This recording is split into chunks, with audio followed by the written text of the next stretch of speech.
Boa noite, igreja. Ainda de pé, eu quero convidar você a abrir a sua Bíblia no livro dos Salmos, no Salmo de número 37. Nós leremos do verso 1 até o verso 11. E eu peço que você deixe a sua Bíblia aberta. Salmo 37, de 1 a 11. Leremos na NVI, exatamente. Esta versão que eu tenho em mãos. E será a versão que nós usaremos durante toda a mensagem. Salmo de número 37, leremos até o verso de número 11. Eu peço que você acompanhe apenas a leitura na sua Bíblia e também conforme está sendo projetado. Não leremos juntos, leremos acompanhando aqui a leitura do pastor, conforme avançamos aqui no texto. Salmo de número 37, davídico. Não se aborreça por causa dos homens maus, não tenha inveja dos perversos, pois como o capim logo secarão, como a relva verde logo murcharão. Confie no Senhor e faça o bem. Assim você habitará na terra e desfrutará a segurança. Deleite-se no Senhor, e Ele atenderá aos desejos do seu coração. Entregue o seu caminho ao Senhor, confie nele, e Ele agirá. Ele deixará claro como a alvorada que você é justo, e como o sol do meio-dia que você é inocente. Descanse no Senhor, e aguarde por Ele com paciência. Não se aborreça com o sucesso dos outros, nem com aqueles que maquinam o mal. Evite a ira e rejeite a fúria. Não se irrite, isso só leva ao mal. Pois os maus serão eliminados, mas os que esperam no Senhor receberão a terra por herança. Um pouco de tempo, e os ímpios não mais existirão. Por mais que você os procure, não serão encontrados. Mas os humildes receberão a terra por herança e desfrutarão pleno bem-estar. Vamos voltar ao verso 5, para aí sim lermos todos juntos. Vamos ler conforme está projetado na tela. Entregue seu caminho ao Senhor, confie nele e ele agirá. Muito bem, você pode se assentar. É tempo de confiar. Esse é o tema que temos para esse mês de janeiro do ano de 2021. Um tema muito propício, tendo em vista que encerramos o ciclo de 2020, que para muitos de nós foi o ano mais difícil da vida. Quantos de nós perdemos entes queridos, quantos de nós vimos nossos queridos sofrer, quantos de nós passamos até mesmo por esta enfermidade que tem assolado todo mundo e tem trazido grande sofrimento a muitas pessoas. Terminado então 2020, fica aquele senso, né? Viramos a chave. Acabou. Mas é curioso, porque será que acabou mesmo? Será que toda a luta, todas as batalhas, todo o sofrimento, toda a dor ficou em 2020? Encerrou ali na hora que o relógio virou para 2021? Quanto sofrimento já temos visto e temos acompanhado na vida dos irmãos da igreja já nesses 3 primeiros dias do ano? Não é verdade? Quanta luta você já tem enfrentado? E aí, às vezes, pode pairar sobre a nossa mente a dúvida. Ora, pensei que 2020 era o ano difícil, 2021 tem que ser também? Será que a gente não tem a chance de ter algo melhor? Será que a gente não tem a perspectiva de um futuro melhor? E muitas vezes no coração do crente pode pairar a dúvida ao invés da certeza. No lugar da fé, vem a desconfiança. É tempo de confiar. E penso que esse salmo, o salmo de número 37, é um salmo especial para nós tratarmos sobre isso. De modo que nesse mês, nós fizemos a escala, né, pastor Ediel, eu, pastor Henri, fizemos a divisão aí dos sermões desse mês de janeiro e me caberão 4 oportunidades. E nas 4 oportunidades eu pregarei no Salmo 37. Será, então, uma série em um único salmo. O salmo ele tem exatamente 4 divisões e nós trabalharemos essas 4 divisões no decorrer do mês de janeiro. Por que o Salmo 37 e por que um salmo? Curiosamente, hoje pela manhã, o pastor Henri inaugurou o tema É Tempo de Confiar com o Salmo 40. Você que esteve aqui pela manhã ou acompanhou pela internet, você com certeza se lembra do sermão desta manhã, no Salmo 40. Por que os salmos então? Quando nós olhamos o conceito de confiança, o verbo confiar, na Bíblia, sobretudo no Antigo Testamento, o livro dos Salmos ele se sobressai de uma forma impressionante. É uma curiosidade apenas, queridos, não há nada de mais nisso, nem mesmo de grande teologia nisso, é apenas estatística. Mas quando você procura o verbo batar, que é o verbo hebraico para confiar, a raiz na língua hebraica para confiar, ela ocorre 52 vezes no livro dos Salmos. É o dobro de vezes do segundo lugar, que é o livro do profeta Isaías. E curiosamente, o livro do profeta Isaías, ele é o livro mais parecido com o livro dos Salmos dentre todos os profetas. É o livro mais poético dentre todos os profetas. Tem então muitas semelhanças com o Saltério.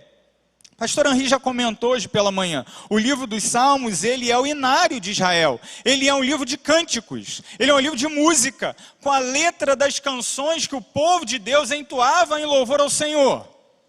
Ele é dividido em 5 partes, o que faz com que alguns mestres rabínicos tenham comparado essas 5 partes com os 5 livros de Moisés.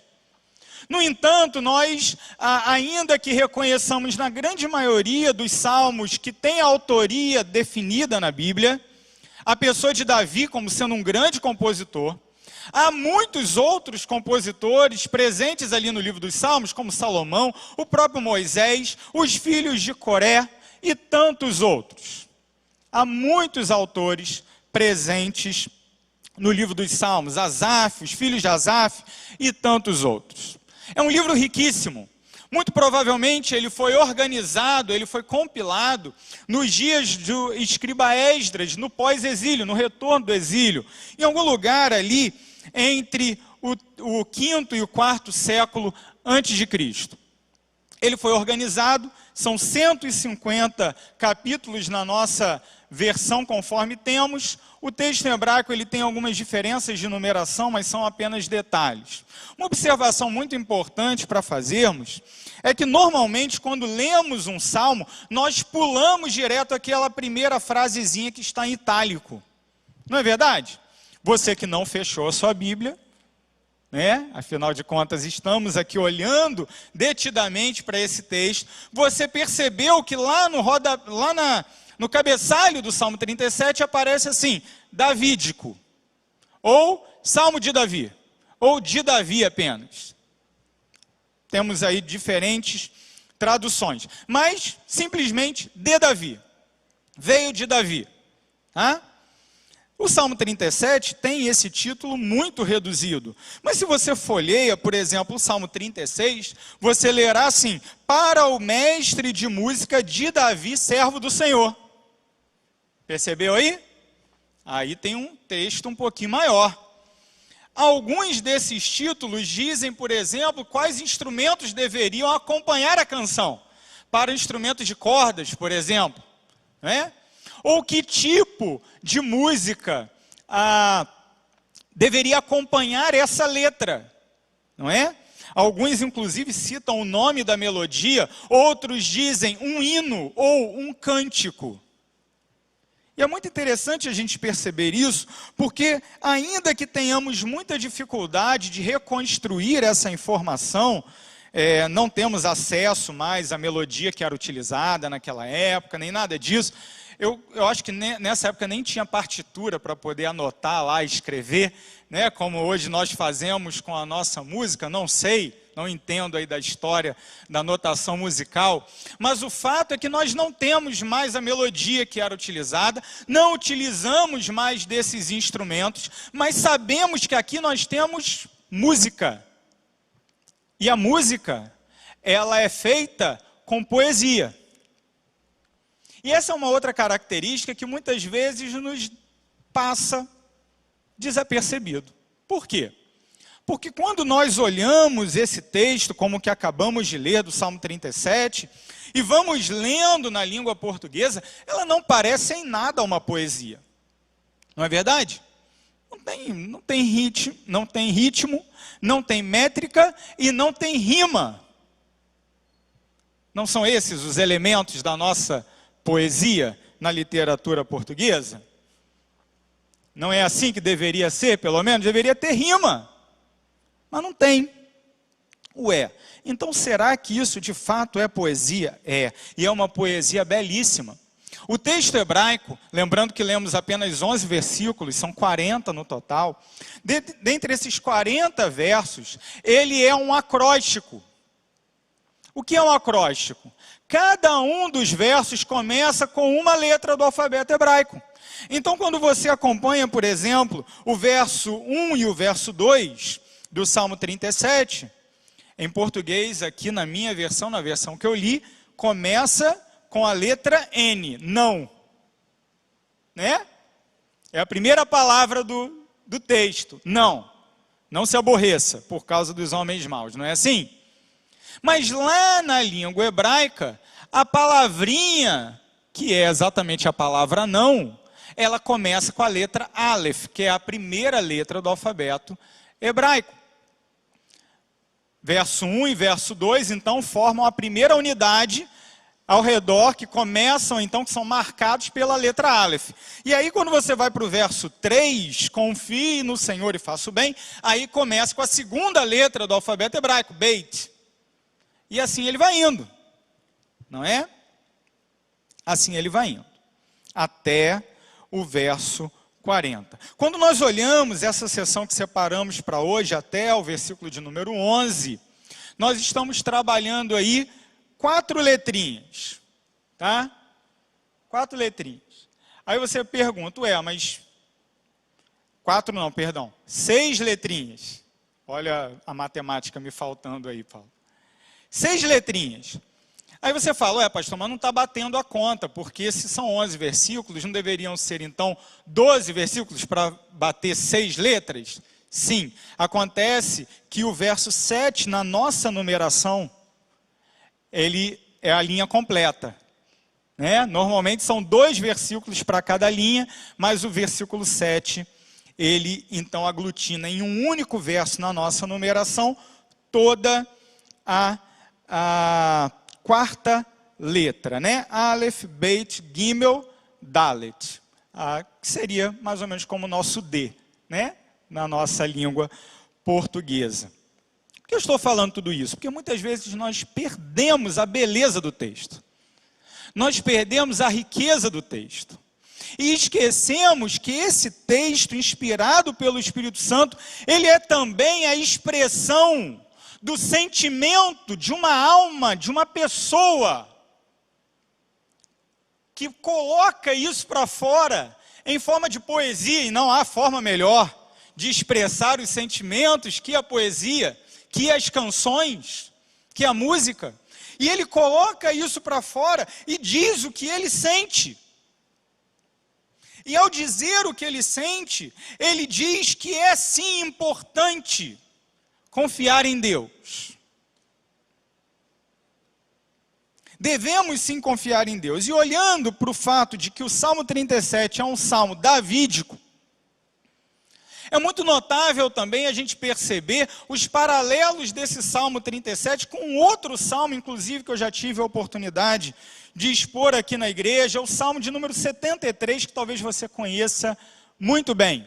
O Salmo de número 73, ele começa de uma forma impressionante. Certamente Deus é bom para Israel, contudo, quanto a mim, quase tropeçaram os meus pés.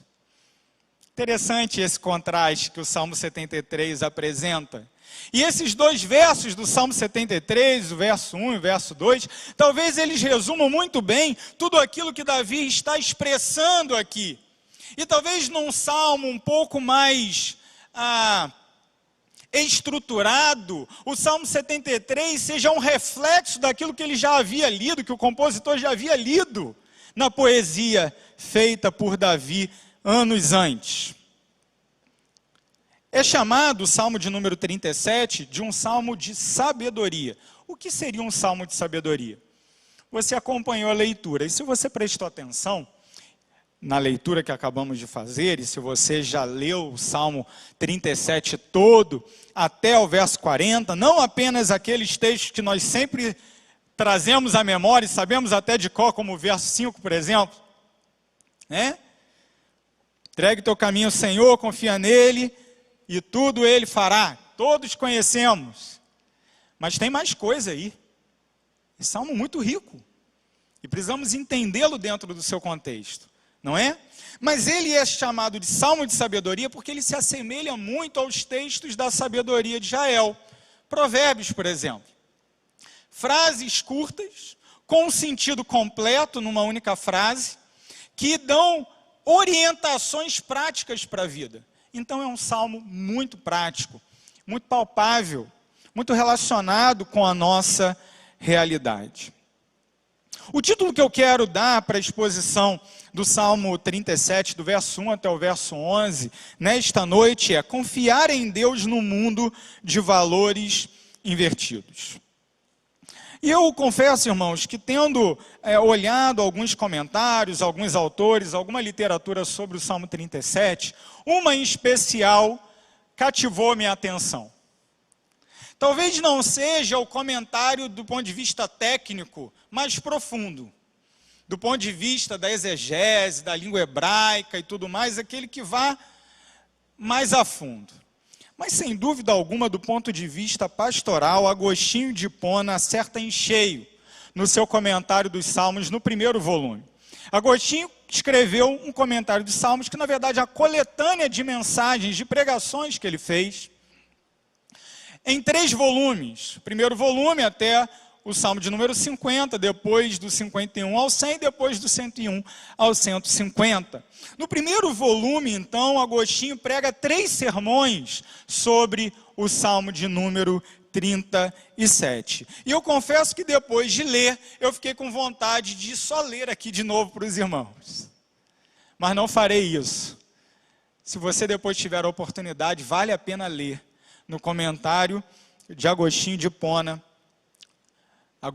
Aurélio Agostinho, filho de Mônica, bispo de Hipona, no norte da África, viveu no século IV para o século V depois de Cristo. Né? Sua obra mais famosa é Confissões, mas aqui estamos no Salmos volume 1.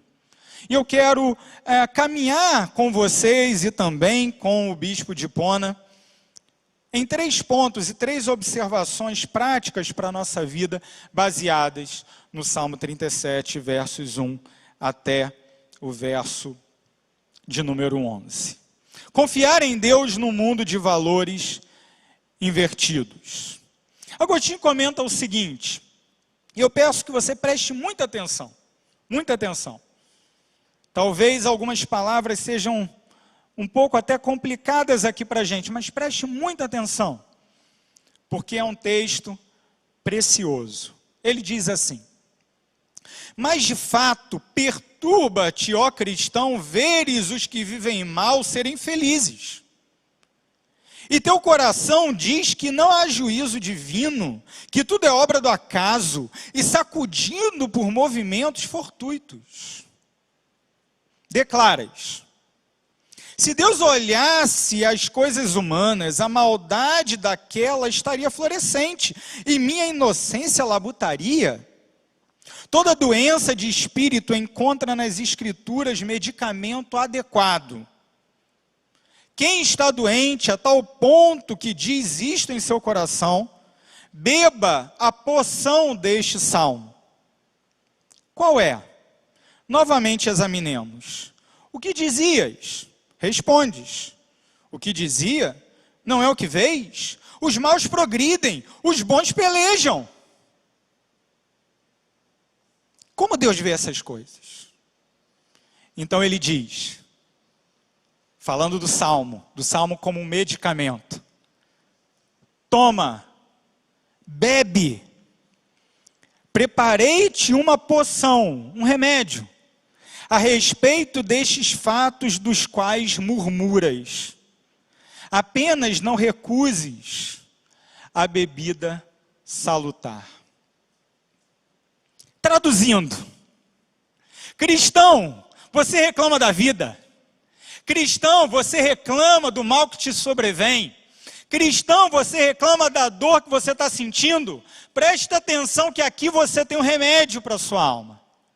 Presta atenção que neste texto você encontrará a cura. É isso que Agostinho nos ensina. E por que ele diz isso? Perceba comigo aqui, meu querido irmão. Quantas vezes aparece a ideia de irar-se ou de aborrecer-se apenas nesse texto que lemos hoje? Apenas nesses 11 versos. Conta aí na sua Bíblia, por favor. A gente precisa interagir com o texto. A gente precisa entrar na mente do autor. Percebe comigo que você vai perceber que no verso 1 aparece a ideia de aborrecimento, ou de ira em outra versão. Não se ire por causa dos homens maus ou dos homens perversos, talvez esteja assim na sua versão, ou na NVI, não se aborreça por causa dos homens maus. Percebeu? Agora avança para o verso de número 7. Não se aborreça com o sucesso dos outros, assim está na NVI. Ou não se aborreça com o sucesso dos ímpios. Verso 8. Evite a ira e rejeite a fúria. Não se irrite. Contou comigo? 5 vezes em 11 versos. Isso tem algo a nos dizer. Isso tem algo a nos dizer. Porque a ira, a raiva, o aborrecimento, ficar chateado com determinada situação, profundamente abalado, triste, deprimido, é um fenômeno muito comum no coração do homem, no coração de Davi, no meu coração e talvez seja no seu também. Volta e meia a gente fica chateado com as coisas. E eu não estou falando só daquela chateação pontual que logo você entrega para o Senhor, quando no trânsito alguém passa na tua frente, te dá aquela famosa fechada. Não é isso. Não é isso. Pelo menos isso deveria ser muito tranquilo para o crente, né? Trabalhar no seu coração. Pelo menos deveria ser. Mas não estou falando disso não. Eu estou falando quando você olha todas as circunstâncias da sua vida, quando você olha tudo que te cerca, quando você olha a forma como você anda vivendo, a forma como as coisas estão indo para você, e você fala, isso não está bom, isso está muito ruim. E isso então vai minando toda a perspectiva que você tem para a vida, isso vai minando toda a alegria que você tem para fazer as suas coisas, isso vai destruindo o teu emocional. Você já se sentiu assim? Você já se sentiu profundamente abalado pelas circunstâncias da vida?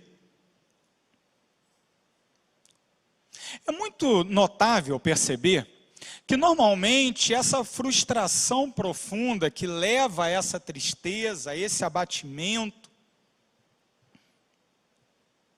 acaba conduzindo o nosso coração para algum tipo de inveja. Não necessariamente aquela inveja mais característica, né? Quando você olha a casa da outra pessoa, a roupa da outra pessoa, o carro da outra pessoa, e você fala, queria que isso aí fosse meu. É uma inveja talvez até mesmo difusa, você não consegue encontrar uma pessoa a qual a sua inveja esteja relacionada. Mas você sente no íntimo do teu coração que a vida que você leva não deveria ser a vida que você, vou usar uma palavra muito perigosa para o crente agora, merece.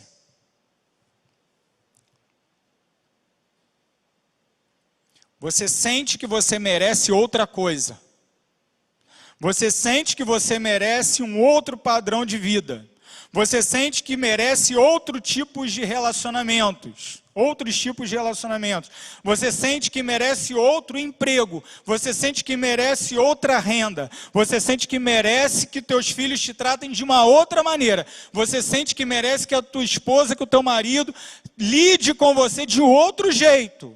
Você sente que é assim. Então, no fundo do seu coração e do meu também, e me parece que o de Davi também, e que me parece de vários outros salmistas também, a gente acaba nutrindo um tipo de inveja. Eu gostaria que a minha vida fosse assim, assado, daquele outro jeito, e não do jeito que é. E isso muitas vezes chega ao ponto de nos prostrar.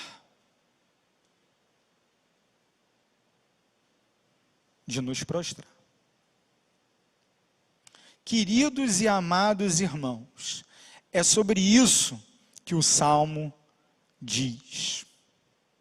Não se aborreça. Os valores do mundo são invertidos mesmo. Mas o que isso representa diante da minha justiça? É isso que Deus está dizendo para nós hoje. Confiar em Deus num mundo de valores invertidos é muito difícil em alguns momentos. Muito difícil. Porque uma coisa são as horas que passamos aqui neste lugar, louvando, engrandecendo, estando em comunhão, abraçando os nossos irmãos, compartilhando dons espirituais, aconselhando, sendo aconselhados, orando uns pelos outros, dando uma palavra de ânimo uns pelos outros, um em favor dos outros. Acontece que a segunda-feira está aí. Ela é amanhã. Amanhã de manhã, nós voltamos para a nossa vida. E aí? O que vemos lá? O que vemos lá é aquilo que o salmista via aqui. Os ímpios prosperam.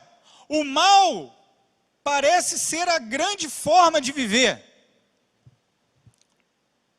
Aqueles que vivem na verdade sofrem o dano e o prejuízo. Aqueles que vivem na mentira estão cada vez mais felizes, ou pelo menos mostram estar. Pelo menos aparentam estar. Você vê as pessoas que desfrutam de todos os benefícios da sociedade moderna e pós-moderna. Todos os confortos que a tecnologia e o dinheiro podem oferecer.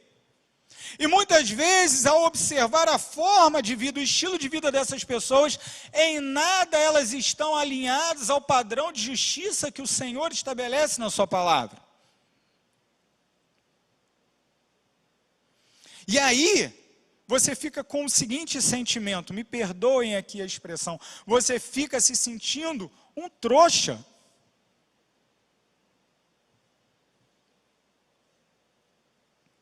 Não é possível. Fui à igreja ontem, cantei, louvei, ouvi a palavra, orei, estive com os irmãos, abençoei outras pessoas, ofertei. E de novo é isso aqui mesmo? E de novo é essa vida aqui?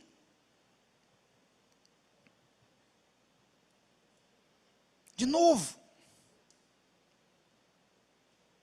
Todos queremos nos sentir especiais. Mas o fato é que os especiais, segundo a cultura que nos cerca, segundo a mídia que nos informa, ou sei lá, desinforma, segundo tudo que está lá fora, segundo todo o sistema que Satanás gere com muita eficiência, a nossa vida não passa de uma existência insignificante e miserável. Essa é a crise que o salmista tem. Aí a pergunta é: como confiar em Deus? Não vale a pena, isso é uma fria. Tá louco? Não vale a pena. Essa é a crise que ele tem aqui. Talvez você já tenha tido essa crise também. Talvez lá na sua segunda-feira, você pense assim: não, aquilo tudo que o pastor ensinou lá, aquilo tudo que eu aprendi na escola bíblica discipuladora, aquilo tudo que eu leio na Bíblia, aquilo que eu leio nos livros cristãos, aquilo tudo que eu aprendo como estrutura da minha fé, é bom, no máximo, para afagar o meu ego lá no domingo, porque na segunda-feira, no mundo real, não. Na prática, a teoria é outra. Eu vou buscar uma outra solução. E a gente começa a pensar que o jeitão do mundo é o que vale a pena, que o estilo de vida que se propaga lá é esse que está correto. Perdemos o conceito do que são os verdadeiros valores cristãos. O que vale para mim e para você, o que é valioso para cada um de nós.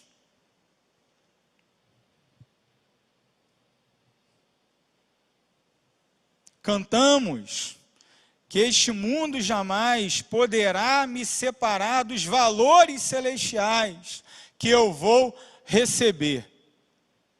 Senhor, meu tesouro está no céu. Será? Será?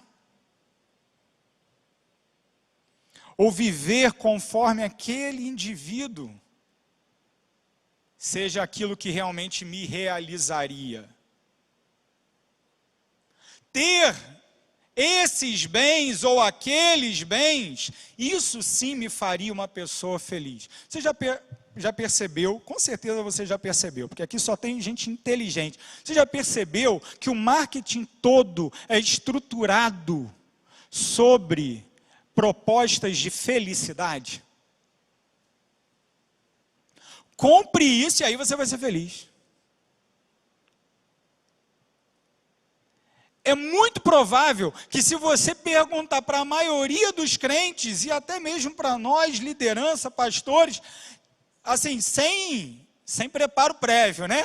Sem aquele estudo teológico anterior, aquela pergunta surpresa, doutor Alexandre.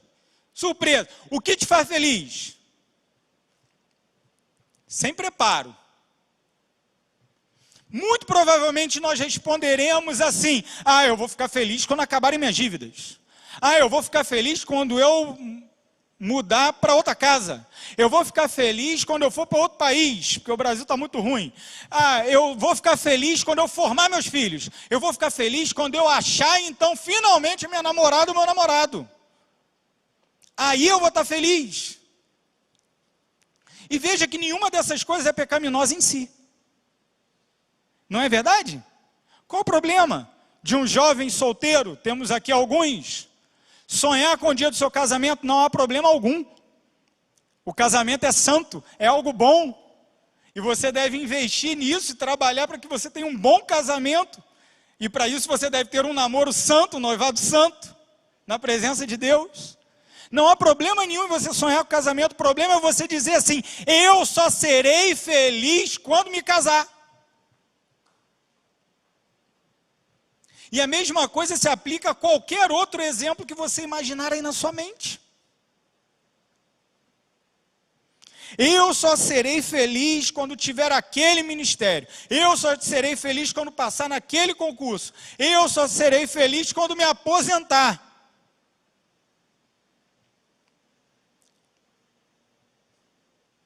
Será que é isso que vai mesmo te fazer feliz? Se é aí que o nosso coração está arraigado, queridos, nós estamos em solo muito incerto, muito instável. estamos construindo sobre a areia. Logo, nosso edifício há de desmoronar. Mas o Salmo nos ensina a como vivermos em solo firme. Viveremos em solo firme se atentarmos para 3 princípios que estão nesses 11 versículos, e para isso, com a aplicação desses 3 pontos, nós vamos concluindo então esse tempo de reflexão. Primeiro lugar, primeiro princípio, primeira ordem, primeiro chamado do Senhor para mim e para você, crente. Confie em Deus. Ah, mas isso é básico, pastor. Já cantamos isso aqui umas 4 vezes, só hoje. Já lemos no texto, já lemos no Salmo 121, que inclusive foi o texto da mensagem da virada do dia 31. A gente fala de confiar em Deus o tempo todo. Mas o que isso de fato representa? O que isso de fato representa? Observe comigo aqui novamente, versos 3 a 6. Lembram-se das letrinhas? Aqui é a partezinha do acróstico, Beit, né? E ele vai com mais 3 letras aqui. Confie no Senhor e faça o bem. Assim você habitará na terra e desfrutará segurança.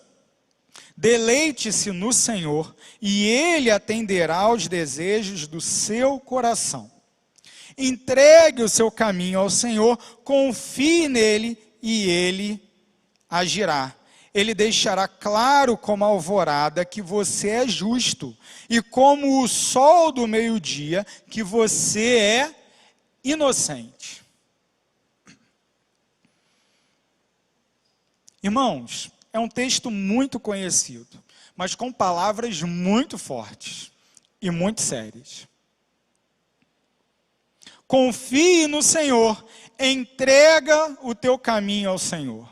2 vezes aqui aparece a palavra hebraica derivada da raiz batar, que é a palavra para confiança, para confiar na língua hebraica. Confie no Senhor e faça o bem. Ué, é só isso? Como assim? Me explica isso aí. A confiança no Senhor, ela não possui outras explicações. A primeira explicação que a gente pode dar é essa. A confiança no Senhor, a verdadeira confiança no Senhor, é uma dependência total. Não existem 5 passos para você confiar mais no Senhor. Não existe fórmula mágica, receita de bolo para você confiar no Senhor. O que existe é um imperativo, uma ordem, um mandamento. Confie no Senhor. Ponto. Você tem que confiar no Senhor. É isso que o crente faz. É isso que é a base da nossa vida. Ah, pastor, mas eu estou desempregado. Confie no Senhor. Mas eu estou no hospital. Confie no Senhor. Mas meu filho está perdido. Confie no Senhor.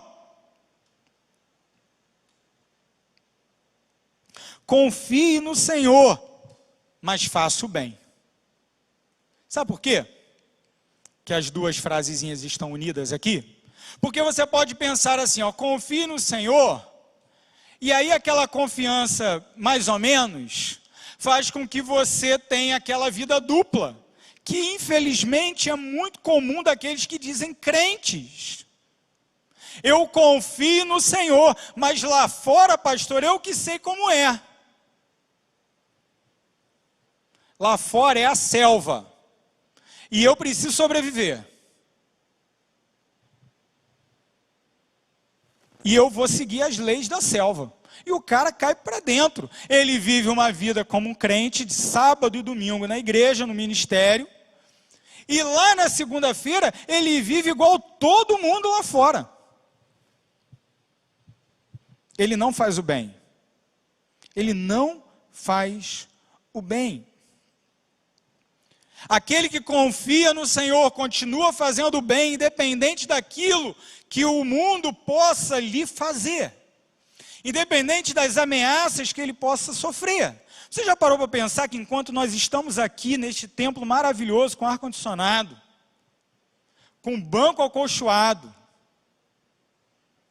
com todo um processo de segurança aí nesse contexto de pandemia que vivemos, enquanto estamos nessa realidade, há irmãos nossos que estão sendo perseguidos e sofrendo perseguição de morte. E o que eles continuam fazendo lá? Fazendo o bem. E o que nós muitas vezes não fazemos aqui? O bem. Escolhemos abandonar o bem em prol de sermos aceitos por essa sociedade que jaz no maligno. Irmãos, perceba aqui, confie no Senhor, faça o bem. Agora olha como o verso 3 termina. Assim você habitará na terra e desfrutará segurança. Pastor, peraí. Então não está batendo o que você está falando. Não está, me desculpe. Porque você está falando que a gente tem que suportar o sofrimento, em detrimento de toda essa realidade aí fora, abandonar tudo isso aí, ficar com o Senhor, ficar firme no Senhor, confiar no Senhor, fazer o bem, independente de qual seja a circunstância, mas o texto aqui está prometendo que se eu fizer isso, eu não vou sofrer não. O que o texto está dizendo aqui, que se eu fizer isso, eu vou me dar bem, eu vou ser abençoado, eu vou ter prosperidade, eu vou aqui, o texto está dizendo, você habitará na terra. Olha só, você habitará na terra. Essa terra aqui, pastor, deve ser alguma fazenda que Deus já preparou para mim, para me dar. Soltaram até fogos aí por causa disso. Essa terra pode ser aquela casa no Joá, que Deus já separou para mim, aquela mansão. Olha só, eu creio nessa palavra, eu confio, essa eu recebo, pastor. Essa sua de sofrimento eu não quero não. Ora, será que é isso mesmo que eles estão falando? Vamos compreender essa ideia da terra aqui no texto. A ideia de habitar na terra está presente no texto pelo menos 5 vezes aqui no Salmo todo. Tá? Ela é muito presente aqui nesse Salmo 37. E ela tem a ver com uma promessa imediata que Deus havia feito para o antigo Israel. E que a gente precisa compreender para aplicar corretamente para nós hoje. O antigo Israel recebeu a promessa de Deus de que ocuparia a terra que mana leite e mel, a terra prometida. Lembram-se disso? Deus havia dito que o povo descendente de Abraão receberia a terra prometida, habitaria nessa terra e desfrutaria de paz e prosperidade ali naquele lugar. A famosa Shalom, a paz, uma condição de riqueza, de abundância, de paz completa. É isso que fala o Antigo Testamento todo sobre o antigo Israel. Essa promessa foi dada aos descendentes de Abraão e foi cumprida por Deus. Porém, essa promessa, que foi sim cumprida por Deus, ela possui um aspecto condicional. Se você ler o Deuteronômio, você vai encontrar isso muitas vezes lá. O que vai estar escrito lá? Escolhei a vida para que vivam. Você quer viver bem na terra? Então você tem que obedecer a minha lei. É isso que o Senhor disse. Aí você fala assim, ora, mas então, o que isso tem a ver comigo, pastor? Se essa história da terra aqui tem a ver com Israel lá do Antigo Testamento, qual a relação disso aqui comigo? Conosco aqui, 2021? Ora, nós recebemos as promessas espirituais do antigo Israel.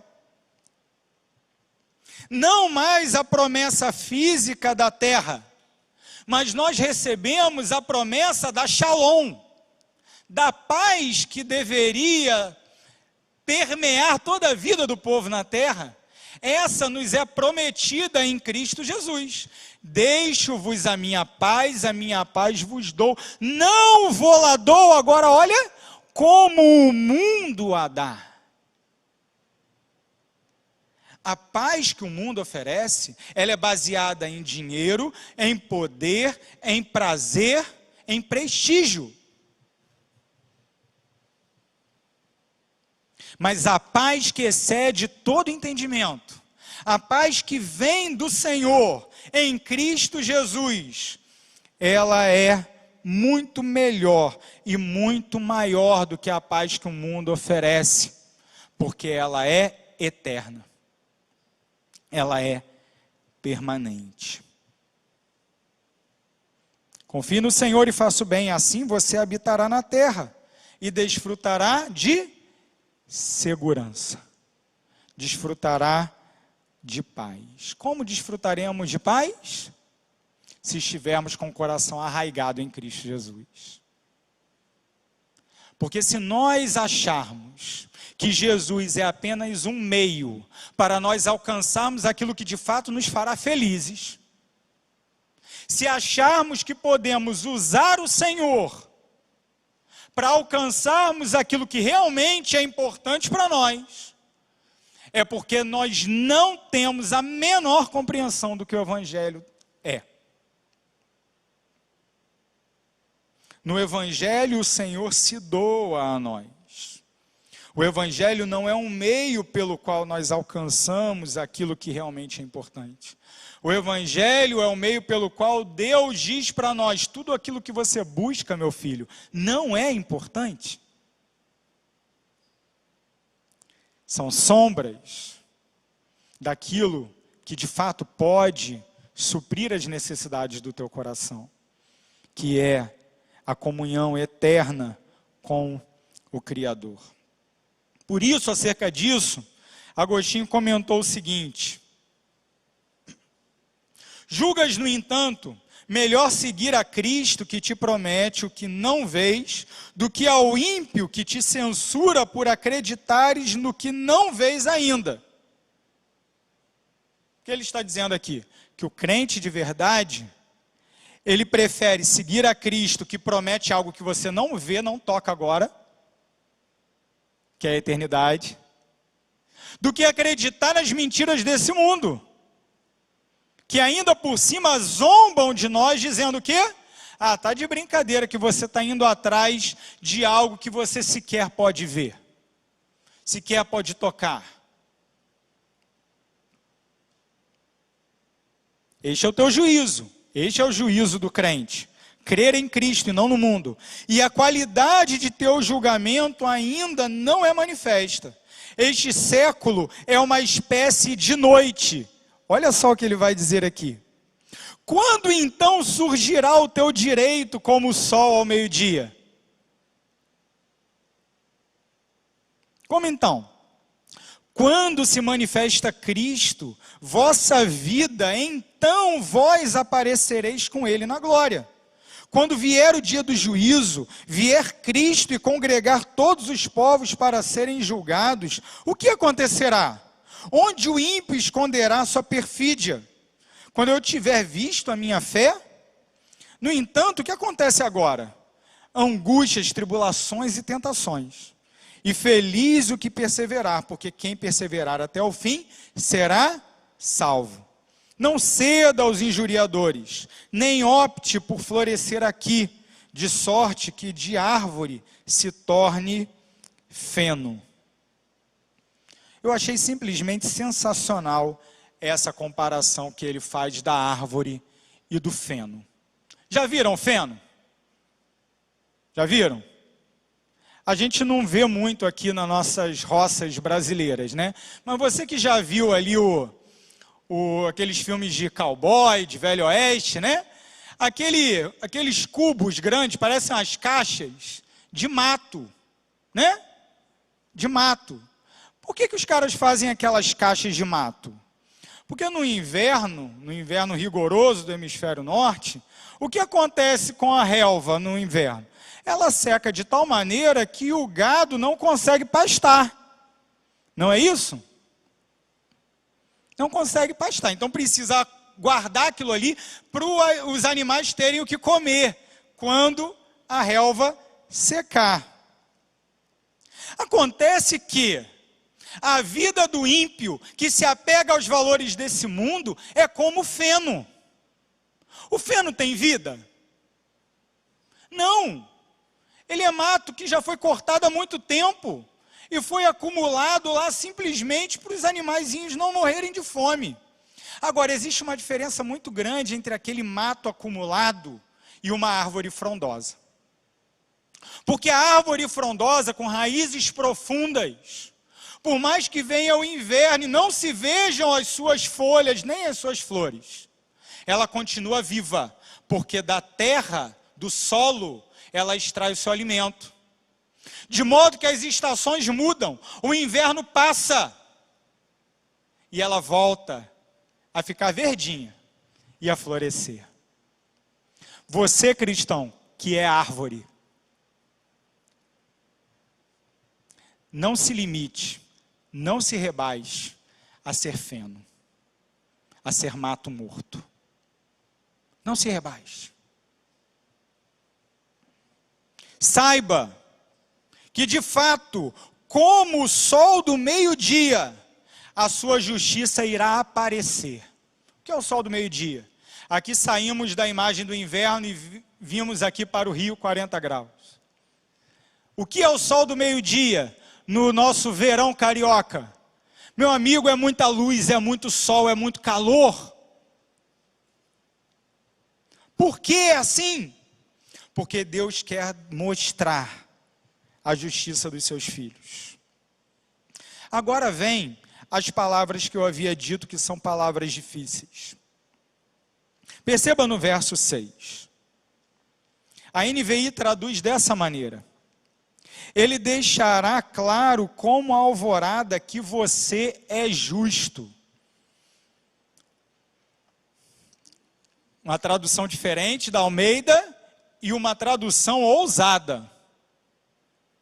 Você talvez esteja lendo aí que ele fará sobressair tua justiça como a luz. Talvez seja assim que esteja na tua versão. Mas aqui o tradutor foi além. Disse que como a luz é clara, a tua justiça vai ficar patente de todos, visível a todos. Pastor, aqui o negócio começou a complicar para mim. Começou a complicar. Então Deus vai mostrar que eu sou justo? Como assim? Como assim? E como o sol do meio-dia que você é inocente, ou fará sobressair o teu direito como o sol do meio-dia, assim está na outra versão. Ah, pastor, quer dizer então que Deus vai ver e vai me dar aquilo que eu mereço? Meu amigo, se Deus fizesse isso, a gente estava perdido. Não é isso não. Não é isso não. Folheie a sua Bíblia até o livro de Mateus. Então, o Evangelho segundo Mateus, capítulo 5.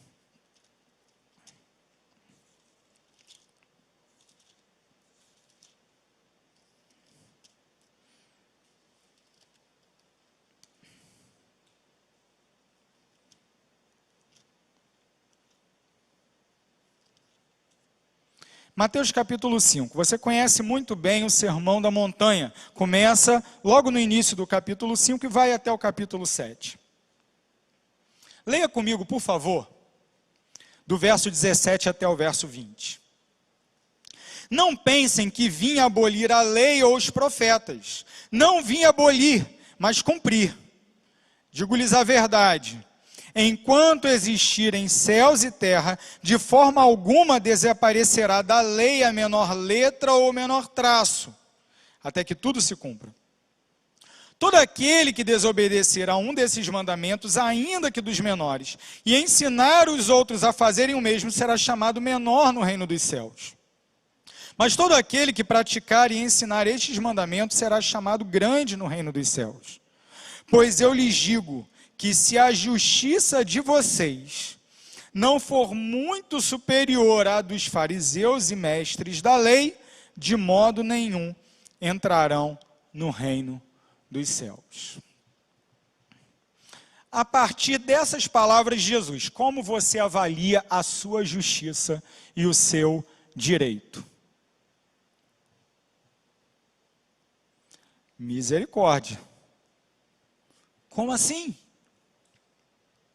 A minha justiça precisa ser muito superior à dos mestres da lei, à dos estudiosos, à dos religiosos.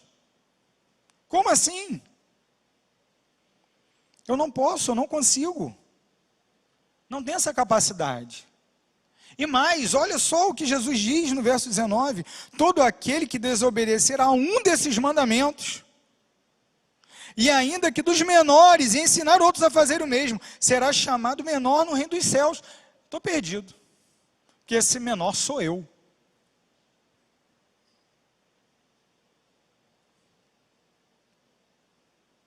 Pastor, isso está ficando muito complicado, porque a minha vida é uma luta, eu não sinto alegria de viver muitas vezes, me sinto entristecido, porque eu olho a prosperidade dos ímpios, e eu não vivo da mesma maneira, me parece que não vale a pena andar com o Senhor, e agora ainda por cima o texto deixa claro para mim, que a minha justiça não vale nada. Então, se Deus vai mostrar para todo mundo, como o sol da meio-dia, qual é a minha justiça, e que eu sou inocente, que eu tenho direito,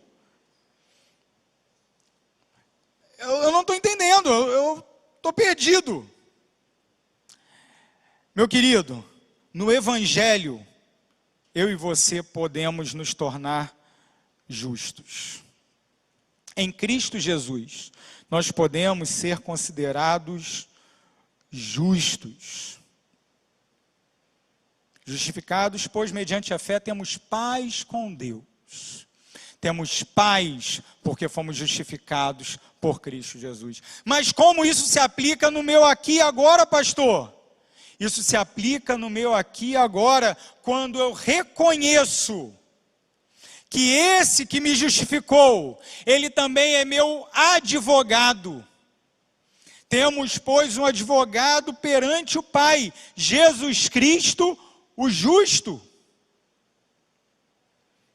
Aquele que é justo e que doou a sua justiça para mim e para você, ele nos representa diante do Pai, e ele diz para o Pai: por causa da minha morte, o Lucas, o Alexandre, o pastor Elias, cada um que um dia recebeu Jesus Cristo como seu Salvador, pode ficar tranquilo, que independente qual seja a sua labuta, sua luta aqui, quando o Senhor se manifestar, a justiça de Cristo resplandecerá em nós e através de nós, como o sol do meio-dia. Não teremos sobre nós nenhuma condenação. Por quê? Porque Cristo Jesus não veio revogar a lei, mas ele veio cumprir. Ele é quem cumpre a lei no nosso lugar, porque nós jamais poderíamos. Isso então, queridos, faz com que olhemos para esse salmo e reconheçamos que precisamos descansar. Precisamos descansar. Segundo desafio, segunda aplicação: não se ire contra Deus. Não se ire contra Deus. Veja, verso 1 e verso 2, depois verso 7 e verso 8. Não se aborreça por causa dos homens maus, e não tenha inveja dos perversos, pois como o capim logo secarão, como a relva verde logo murcharão. Agora o verso 7. Descanse no Senhor e aguarde por Ele com paciência. Não se aborreça com o sucesso dos outros, nem com aqueles que maquinam o mal. Evite a ira e rejeite a fúria. Não se irrite, isso só leva ao mal. Queridos, também poderíamos falar muitas outras coisas. Verso 1 e verso 2, o salmista resume o seu argumento. Verso 7 e verso 8, ele nos desafia. Ou você descansa em Deus, ou você se ira contra Deus. Não tem meio termo.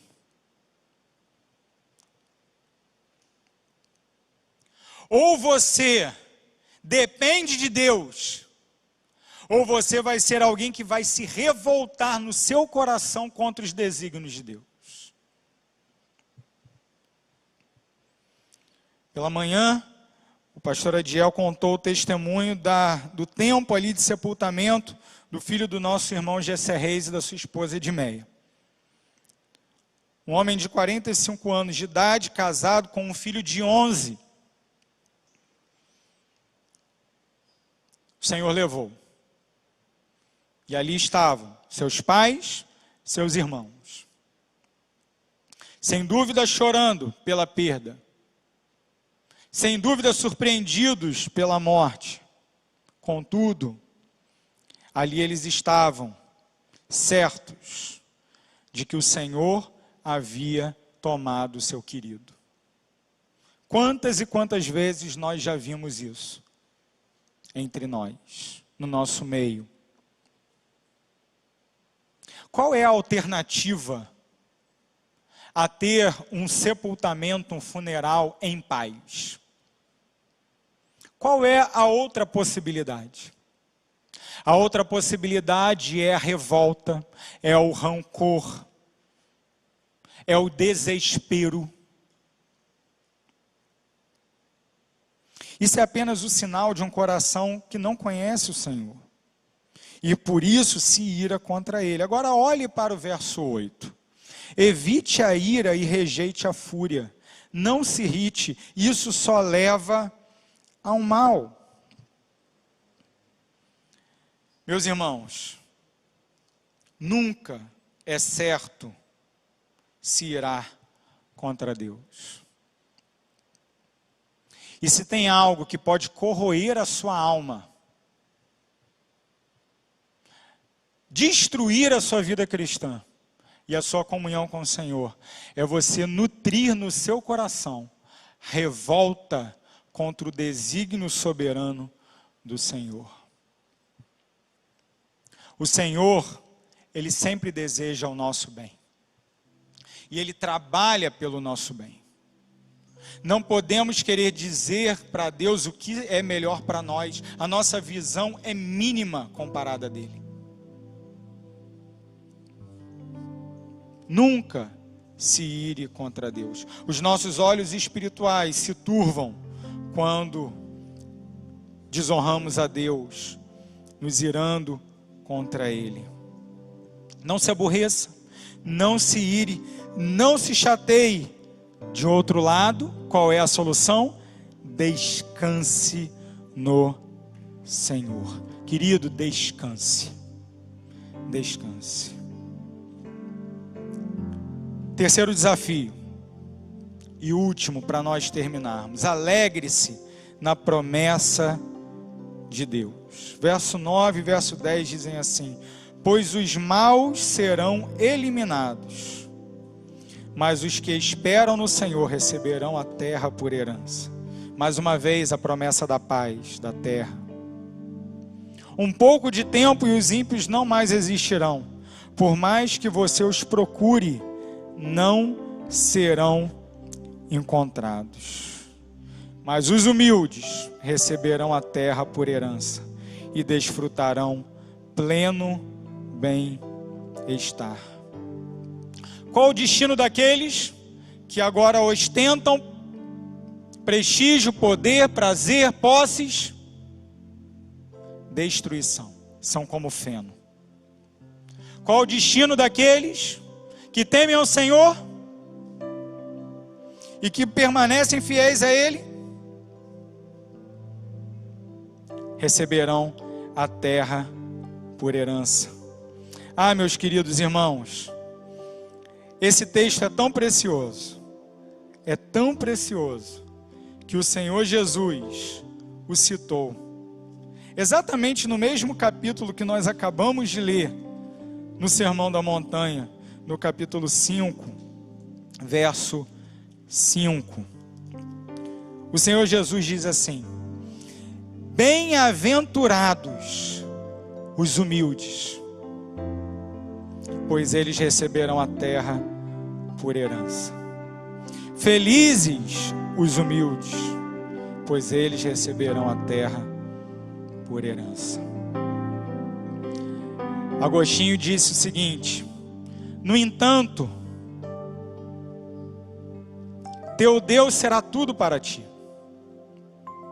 Tu comerás para não teres fome, bebê-lo-ás para não teres sede, serás iluminado por ele para não seres cego, nele te apoiarás para não desfaleceres, ele todo inteiro te possuirá integralmente.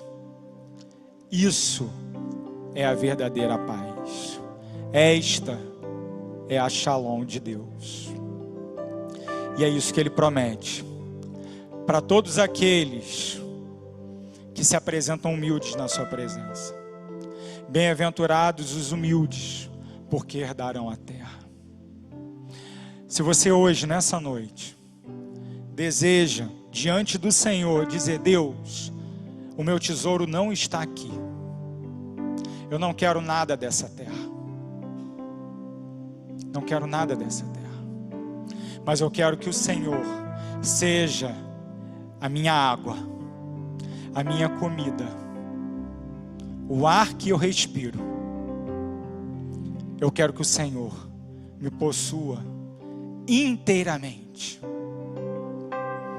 Dependo só de Ti, descanso somente em Ti, vivo somente por Ti, e por isso a minha vida faz sentido, por isso eu experimento alegria, por isso eu sei exatamente para onde estou indo. As agruras da vida começam, queridos. Acabou o feriado, amanhã é segunda-feira. É dia de trabalhar, é dia de viver a vida nesse mundão aí. E ali, nosso dever é resplandecer como luzeiros, no meio de uma geração perversa e corrupta. Porque aqui somos como peregrinos, estamos apenas de passagem. Em breve chegaremos ao lar, em breve chegaremos ao nosso destino, em breve atravessaremos o rio. Teu Deus será tudo para ti. Tu comerás para não teres fome, bebê-lo-ás para não teres sede, serás iluminado por ele para não seres cego, nele te apoiarás para não desfaleceres, ele todo inteiro te possuirá integralmente. Você que, assim como eu, precisa viver mais dessa maneira, precisa experimentar mais dessa palavra. Se você assim deseja, que nessa hora você possa ficar de pé, para que juntos nós possamos fazer essa oração. É a oração que eu faço, queridos. O Senhor conhece muito bem o meu coração. Ele sabe onde ainda o meu coração está arraigado nas coisas desse mundo, e eu clamo a Ele por perdão. Mas também quero declarar para o meu Deus nessa noite, diante dos meus irmãos e com os meus irmãos que nessa hora desejarem fazer comigo essa oração, que Deus, somente Ele, é a nossa luz, o nosso ar, o nosso alimento. Ele é tudo para nós. E que de fato Ele seja amanhã e toda a nossa vida, até que um dia nos encontraremos com Ele, e a despeito de todo o sofrimento que experimentarmos aqui agora, a justiça de Cristo brilhará, de modo que ela será nossa justiça, porque Ele comprou para nós, brilhando como o sol do meio-dia. Santo e bendito Deus, aqui está a tua igreja, aqui está o teu povo, aqui estou eu, clamando ao Senhor: perdoa-nos. Perdoa-nos, porque muitas vezes nós somos autossuficientes. Muitas vezes nós somos pessoas que olham para fora, que olham para esse mundo que jaz no maligno e dizem: eu queria ser desse jeito. Eu queria viver dessa forma. Eu queria experimentar as alegrias dessas pessoas. Eu não aguento o sofrimento que eu tenho ultrapassado, que eu tenho experimentado. Ah, Deus, nos livra de blasfemar contra Ti. Em nome de Jesus. Independente qual seja a dor, independente da escuridão do vale que estivermos a ultrapassar, não nos permita erguermos a voz ou o pensamento contra o Senhor.